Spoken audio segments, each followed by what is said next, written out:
Hello, loves. This is Sincerely Syreeta, and you are tuned into Sincerely Chosen. We got to give a big thanks to Ameen Akbar. He was just honored tonight, and we're so thankful for that. We had a great time. We discussed, the events in Ferguson, the state of the young black man, mentoring, fatherhood, just all these things that Ameen is and just lives. So, just, quick 2 seconds, just let them know how you felt about me. I'm overwhelmed at this point. I'm really honored, and I want to thank...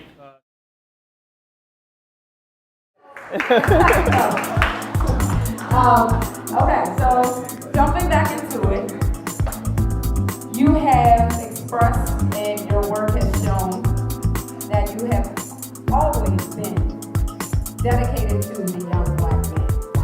And so one thing that I wanted to ask you, especially when looking at what's going on right now, and I believe it's going to become part of history, is the current state of the young black man. You work with, young black men and women, and not just, let me specify, not just black, Asian, Latino. You work with them all. Some white. To all colors and races that are here presented today, we love you. But you work with them all, but specifically with the current state of young black men, from what you've seen, what you are pretty much an expert in, what would you say the current state of the young black man is? Whether it's their mentality, how they're thinking, the struggles they face, where are they at right now? Again, anytime I'm asked sort of these questions, I gotta speak in context, right? And anytime we talk about that question of what's the state of young black men, again, I'm looking at it in context and what's the history of black men in this country, right? So the early narrative was, that of a black man being an object, abused, separated from family.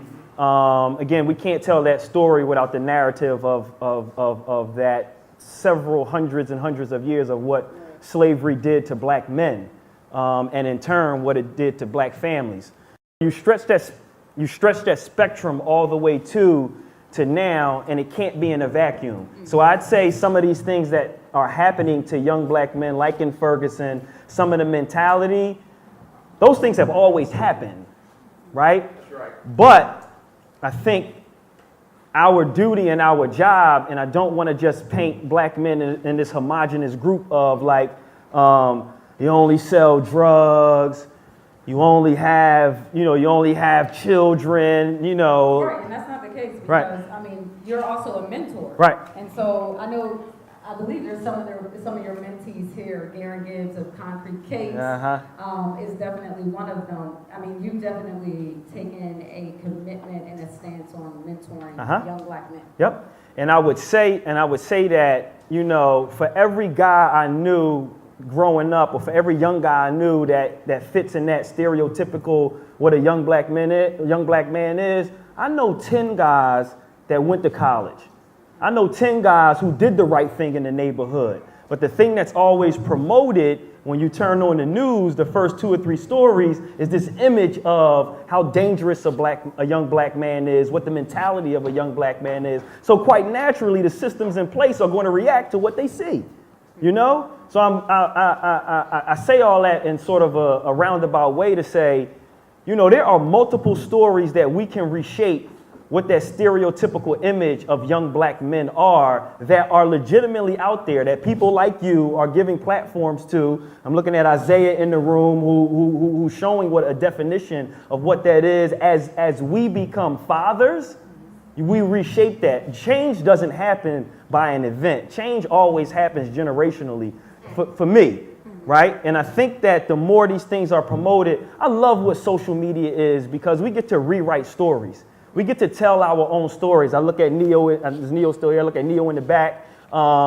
We get to rewrite these stories. So as far as much people as turn on the news, when we get on social media, we get to tell that story of what a positive young black man looks like, So how do you deal with, because another avenue that young black men especially have chosen to tell their story through is hip hop. And I'll be the first to say, Listen. Turn up. Turn on reasonable doubt. It's a You already know. You already know. Reasonable doubt. I could probably spit for you. Uh-huh. I'm feeling it. Uh-huh. Uh-huh. Mom said, me too. Keep it wet like Baywatch. Oh, no. I wasn't at the bar. Nah. You know? Right. No, but you know, hip hop has played such a big part, and from what I hear, you know, you're a Jay-Z fan and Nas fan. You know, I'm already like hats off. Jadakiss. Jadakiss. Listen. Oh, don't get me started. Jada. So, and you're, I used to be a thug. Back in the day, I performed. I have changed. You can choose a new pen. Jada said, when you take my son to the Gucci store, show him the loafs. Yeah. But if you want to talk about Payless, we can have a conversation. Target. Oh, Target. Hey, look, you don't know where this shirt might come from. Is that Target? No, it ain't Target, but I'm saying I got Target in my thing.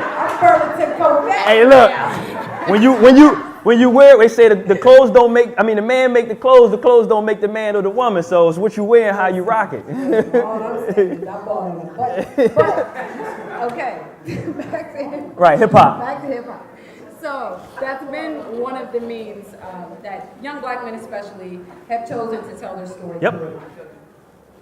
In this day and age, hip-hop has kind of taken a turn. Yep. There's definitely a different style of music, a different quality of music, a different message that's coming out. And you are dealing with young men who are in a particular age group that is highly affected by pop culture, and by hip-hop specifically.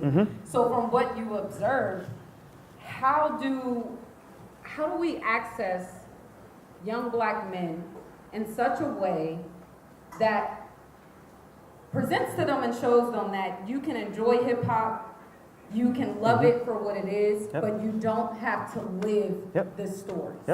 So this is in my wheelhouse, right? I fall out the bed thinking about this stuff. One, we got to meet young black men where they are, right? No judgment. Meet them where they are. Hip-hop, for me, there were times at hip-hop growing up like, somebody looked at Naughty by Nature, or somebody looked at Mobb Deep and was like, man, I don't want my son, or this is having an impact on me. Mobb Deep with the Hennessy jerseys and all that kind of stuff. Yeah, shook ones. That's what I grew up on, right?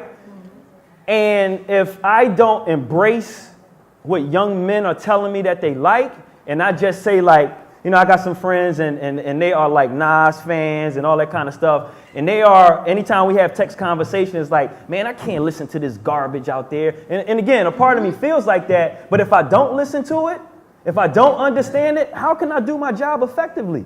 I need to jump into the world of young people to whereas I know that if I understand their language and can speak their language, I can translate what I need to translate into what they need to hear. You know, every young man that's come across our door, I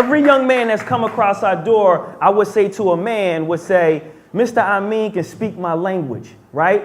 I don't know nothing about his life. I can assume about his life, but because he's able to speak my language, he got my attention now. And then I can go and talk that stuff I talk and do all that kind of stuff and hit him with a Gandhi message, hit him with a Malcolm message, hit him with a Martin message, because I know what dreams and nightmares looks like, To be at YouthBuild, it's 2 years ago. DJ Geek put that song on, right? I had an epiphany. It was a light bulb moment. And I'm talking about like dreams and nightmares came on, and I knew Meek. I knew Meek with the braids, and I knew Meek on the mixtapes. Meek with the braids. Right.